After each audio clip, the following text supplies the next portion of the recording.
Can a woman compete with God for the love of the same man? This is not a metaphor, nor is it a figure of speech. It is a genuine, lifelong struggle. She met him when she was 10. He was 28, dressed in a black priest's robe, the most handsome clergyman in town. From that moment on, her life was nailed to an invisible thorn. She loved him, and he loved her too. But there was another lover occupying his heart. That was God, along with the power, status, and the glory of becoming a cardinal promised by God. This love triangle spanned half a century, burning through the vast wilderness of Australia and piercing through the destinies of 3 generations of women. This is Colleen McCullough's The Thorn Birds, a novel hailed as the Australian Gone with the Wind, with worldwide sales exceeding 30 million copies. There's an ancient legend in this world. There is a bird that sings only once in its lifetime. From the moment it leaves its nest, it searches for a thorn tree. Once found, it pierces itself onto the longest, sharpest thorn, and in the agony of approaching death, it sings the most beautiful song ever heard. Today, we'll be discussing this song, a melody forged through a lifetime of pain. I'm Sunshine, and welcome to today's episode of Delusion.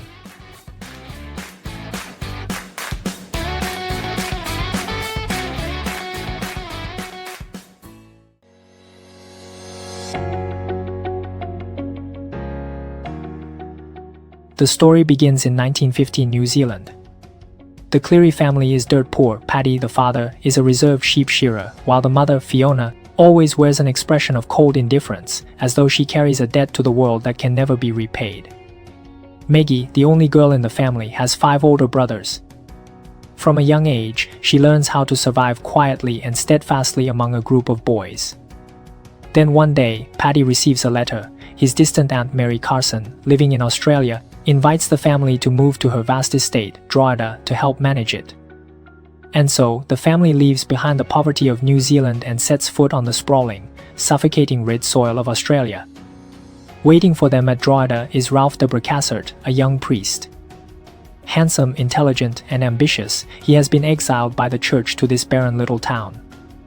Maggie meets him for the first time at the age of 10, with golden red braids and shyly hiding behind her brothers.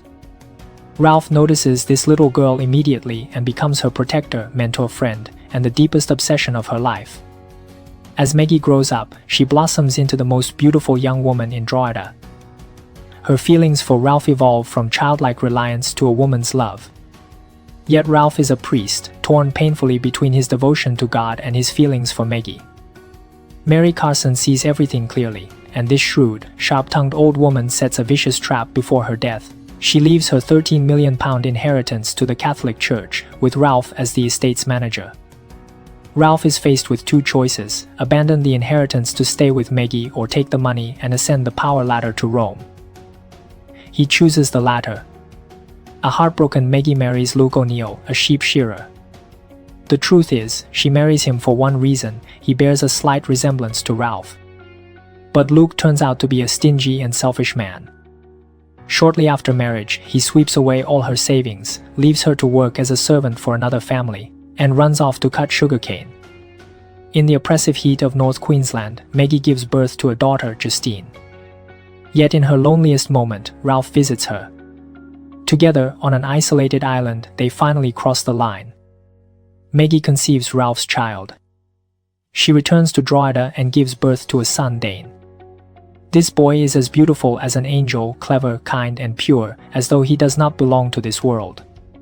Maggie pours all her love for Ralph into Dane, convinced she has stolen something from God.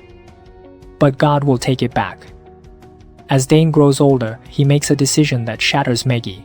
He decides to become a priest. Fate seems to revolve in a cruel cycle. The mother falls in love with a priest, and the son becomes one. Even more heartbreaking, Dane dies in Greece while saving 2 drowning women. He jumps into the sea and never resurfaces. At Dane's funeral, Maggie reveals a secret she has kept for more than 20 years to Ralph, who is now a cardinal. Dane is your son. Overwhelmed with shock and sorrow, Ralph collapses in Maggie's arms and his heart stops beating. In the end, Maggie returns to Drogheda. Her daughter Justine, who was rebellious like a hedgehog in her youth, is braver than her mother and grandmother. She chooses to love and to be loved, staying with the man who deeply loves her, Rainer. 3 generations of women's destinies form a vast cycle on the wilderness, finally showing a glimmer of light with Justine. This book's most heart-wrenching aspect is not that Maggie never truly possesses Ralph, but that she has always owned him, in the cruelest way. Ralph loves her, from the time she is 10 years old to the time she is streaked with gray hair. Yet at every critical moment he turns away. It's not that he doesn't love her, it's that he loves too many things: Maggie, power, God, and his ambition. This leads to one of the book's deepest and most painful questions. When someone tries to have everything, are they destined to lose it all? Ralph's tragedy does not lie in the fact that he is a priest, but that he is a greedy man. He wanted the pinnacle of church power and Maggie's love. Mary Carson's £13 million inheritance acted as a mirror exposing Ralph's innermost desires, not his loyalty to God, but his yearning for worldly glory. Colleen McCullough wrote this character with precision. She didn't portray Ralph as a villainous betrayer or a saintly martyr. He is simply an ordinary human, torn apart by his desires and responsibilities.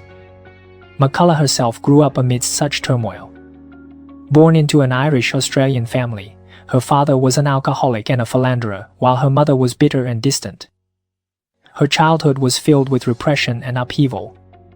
Later, she entered Sydney University to study medicine but had an allergy to hospital soap, which made her unable to work in surgery.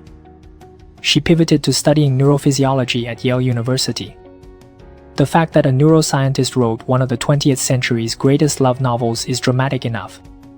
Even more dramatic is how Dane's drowning in Greece mirrors the real-life fate of her brother Carl.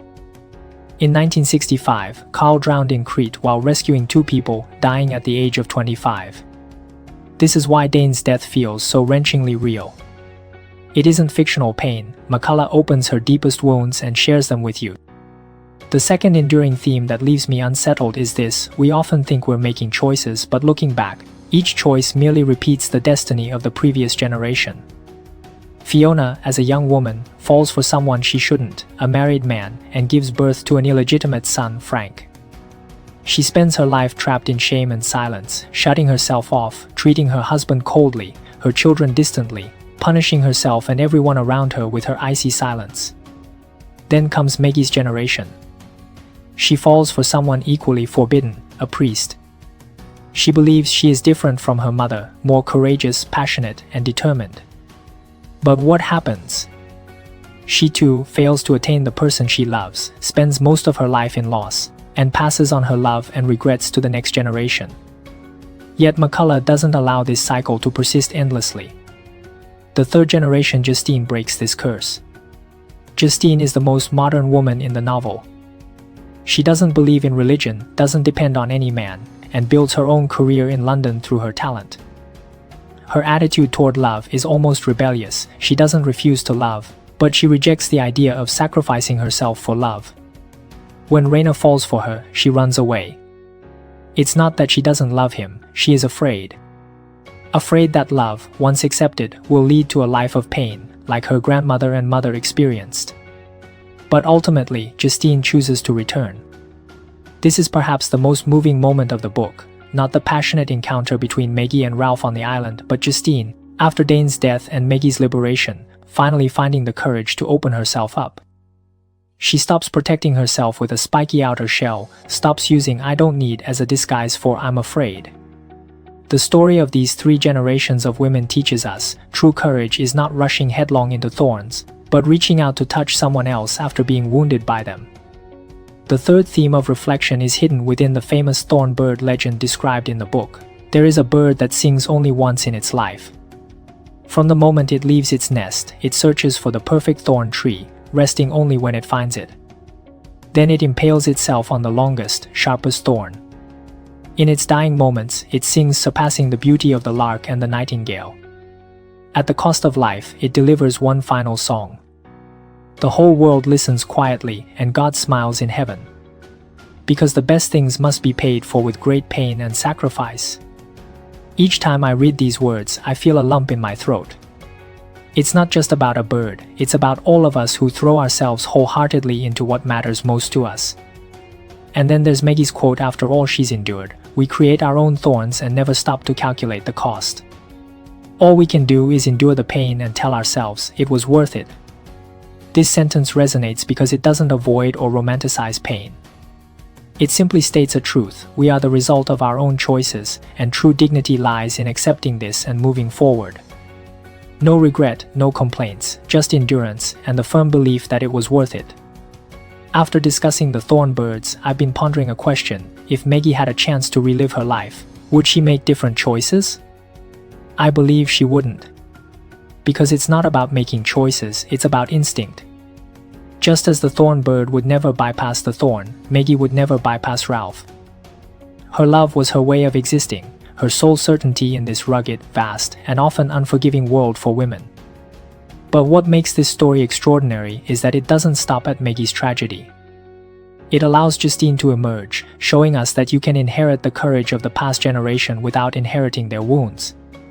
You can love, take risks, and fully open yourself, not because you aren't afraid of pain, but because you know a closed-off life is more terrifying than the pain of being vulnerable. Perhaps each of us has a thorn bird living in our hearts. Some spend a lifetime searching for the thorn tree, some find it but dare not impale themselves, and some impale themselves but forget to sing. Yet regardless of the stage you are at, remember McCullough's ultimate message through this book: the best things must be paid for with great pain and sacrifice, and that final song is worth singing. If today's episode reminds you of your own thorn in life or a song yet to be sung, feel free to share your thoughts in the comment section. Or share this episode with someone you think needs to hear these words. That's all for today's show. Whether you're listening in the morning, afternoon, or evening, I wish you good morning, good afternoon, and good night. This is Delusion, and we'll see you next time.